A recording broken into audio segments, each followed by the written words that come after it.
Welcome back to another episode of Rock Boys Football with the transfer portal set to open up in the next couple of weeks.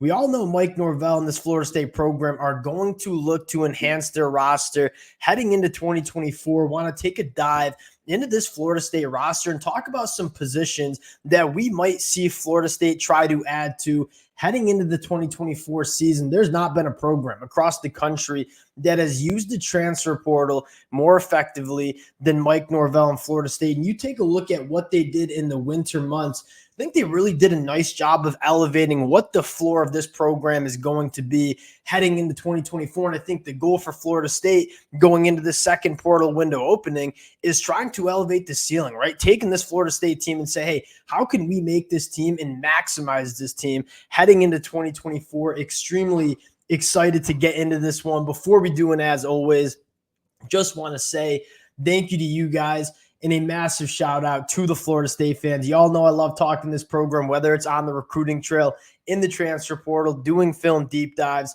Cannot thank you guys enough for rocking with the fellas. If y'all do enjoy the content, consider subscribing to the channel. Going to be a busy next couple of weeks for Florida State. And more importantly, would love to hear from you guys in the comment section. I'm going to discuss some positions that, could kind of go either way in terms of does Florida State need to add in the transfer portal. Would love to hear some feedback from you guys. I always learn a ton from you guys in the comment section. Appreciate y'all rocking with it. And without further ado, let's get into this one. And let's start with the offensive skill. Now, at the quarterback spot, I am a huge fan of where Florida State's sitting in that quarterback room, where you have a veteran in DJU who not only gives you a relatively high floor in terms of what your quarterback play is going to be in 2024, but I think he's also a guy that offers a high ceiling. Like, we all know the talent that DJU has. Can he maximize that talent going into his last year of college football? That's a really exciting proposition for a lot of Florida State fans. And then behind DJU, you have two quarterbacks that I know the Florida State staff absolutely loves, in Brock Glenn and Luke Cromanoke. You're in a really good spot at the quarterback spot. You look at the running back room, not much additions that need to be made there. I think you have some guys that are extremely explosive in that running back room. We just did a film deep dive on Jalen Lucas. You're bringing a guy like Roydell Williams. You have a true freshman in Cam Davis. Holmes. This is a loaded running back room that probably doesn't need much addition either. Now, getting into the wide receiver room, and I've been extremely vocal that I think this Florida State wide receiver room has a ton of potential heading into 2024. There will be a lot of college football fans that may be more on the casual level in terms of knowing this Florida State roster that will say, oh, this Florida State wide receiver room not going to be that good if you lose guys like Keon Coleman and Johnny Wilson. The Florida State fans know that this wide receiver room has the potential to be very exciting heading into 2024, but I'm going to offer what might be a hot take for Florida State fans, and I would love to hear from you guys in the comment section. I wonder if there is a wide receiver that hits the portal that has a lot of proven production at the Power 5 level. I wonder if Florida State goes after that. Because you look at this Florida State wide receiver room, you have some guys that are absolute burners. You have some guys that are very, very physical down the field. You check a lot of boxes in this wide receiver room. One box that really is not checked is a proven wide receiver at the Power 5 level. And we have guys that we think are going to be really good in 2024. Malik Benson, Hakeem Williams. And I'm with the injury to Destin Hill and not really sure when he's going to be back. That kind of opens up that question again. I'm not saying Florida State needs to be desperate in the wide receiver room in the transfer portal, because we all know it's a loaded room with a lot of talent, and you want to make sure you're giving all of those guys reps and opportunities to kind of break out in 2024. But more if I'm saying that there's an elite wide receiver that hits the transfer portal, think of guys like Juice Wells or Evan Stewart who hit.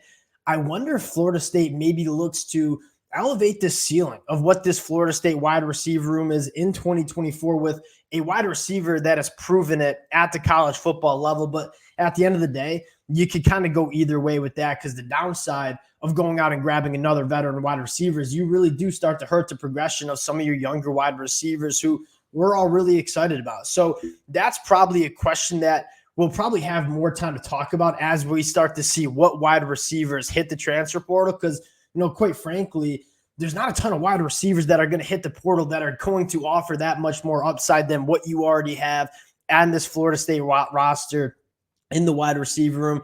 We'll see how that plays out. Would love to hear from you guys in the comment section on that idea. Now, you go to the offensive line, and this is kind of where I think Florida State did a really good job just elevating the floor of what this Florida State offensive line is going to be. You bring in a guy like Richie Leonard, who, proven solid offensive lineman in the SEC for the Florida Gators. You're bringing a guy in TJ Ferguson, who I think significantly elevates what the ceiling could be. This is a guy that arguably could be the most talented offensive lineman on this Florida State roster. If Florida State sees, again, kind of similar conversation to the wide receiver, a proven offensive lineman that has played really good football at the Power 5 level, I could see Florida State try to go into the portal and grab a really, really high, kind of a high upside offensive lineman. But again, you look at this offensive line, and I think it's going to be pretty solid as long as they stay healthy. So again, not desperate to add an offensive lineman, but I could see them maybe potentially adding an offensive lineman if kind of a big name hits the portal over the next couple of weeks. Now, moving over to the defensive side of the football, there's a few positions that I want to talk about. On the defensive line, I think you're in a really good spot at those edge rushers, right? I'm a massive fan of Sione Lolea coming from Oregon State. Obviously, massive fan of Patrick Payton, Marvin Jones Jr., Tamiwa Daraje coming from West Virginia. Those are four guys that are Power 5 caliber guys. It's a deep group. I think it has a lot of high upside. Not much work that needs to be done there. Now, you look on the inside of that defensive line, I do think that Florida State might look to add another body there, and it kind of goes in line with what is Florida State's goals in 2024? What is the goal going to be as long as Mike Norvell is in Tallahassee? And that is winning conference championships and making runs in college football playoffs. And one of the things that we always look for going into a season is, what does the depth look like on the line of scrimmage? I think they could use another proven body on that defensive line. And that's not a shot at Joshua Farmer, who really flashed at some times in 2023. Darrell Jackson, obviously, being able to play in 2024 is going to be huge. You bring in Grady Kelly. Daniel Lyons sounds like he's progressing. I think Florida State could potentially use another big body on that defensive line. And it kind of, again, depends on who emerges in the transfer portal. But I think that's a position that Florida State might look to add just another name so you have adequate numbers heading into 2024. Because, again, you look at some of the programs that have won national championships and kind of have thrived late in college football seasons, Michigan, Georgia, those teams were always really deep on the defensive line. And you look at Florida State's goals, their goals are to win a national championship. You want to make sure your depth on the line of scrimmage is kind of in order. So I could see them doing that. Now, the one position that I think Mike Norvell did a really good job, and the staff, I should say, did a really good job just elevating the floor of a lot of different position groups in the portal in the winter. If there's one position that you still have some question marks about how high is that floor on this Florida State roster, it is in the linebacker room, right? You have DJ Lundy who comes back. That's massive. Sean Murphy, really, really talented, just hasn't played a lot of football. And so you still have a lot of question marks about what that linebacker room is going to look like. You've heard some good things from guys like Justin Cryer and Blake Nicholson, but we all know that they weren't quite ready as true freshmen. Are they going to be ready in 2024? That's a question. If there's a veteran linebacker that has played a lot of football at the Power 5 level that is proven, that's the one position that I would argue Florida State probably needs to be maybe desperate to add heading into 2024, because that linebacker room outside of DJ Lundy, there is almost zero proven production in that linebacker room. So that's really the only position that Florida State needs to be desperate, I think, about adding in the transfer portal. You look in the secondary, no need to add any guys, because you look at your starters, guys like Cypress, guys like Azare Thomas, that is one of the best secondaries that you see, but it's also kind of comes along with loaded class coming in 2024 with guys like Jamari Howard, Kai Bates, Charles Lester.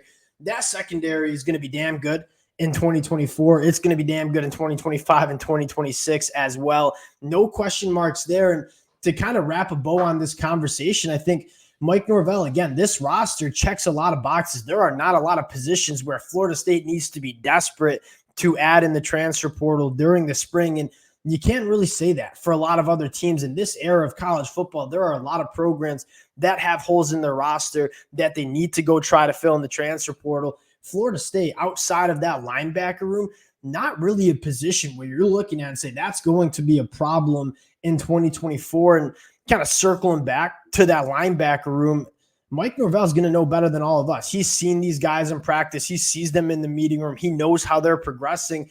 If you don't see Florida State make a push for linebackers in the transfer portal, that's probably good news about Sean Murphy or Justin Cryer or Blake Nicholson. But from what we've seen on the outside as fans, you probably want to see Florida State add a veteran body there. But outside of that, I think this Florida State team is going to look to maybe add to their ceiling. But this is a team that has an awfully high floor heading into 2024. Those are some of the positions that I've identified that I would like to see Florida State maybe kick the tires on in the transfer portal. Would love to hear from you guys. Again, we'll talk about this more as names start hitting the transfer portal and we start getting a better idea of who's available. Appreciate y'all rocking with the fellas. Again, can't thank you guys enough for all the support. If y'all do enjoy the content, consider subscribing to the channel. Appreciate you guys, and we'll talk to y'all later.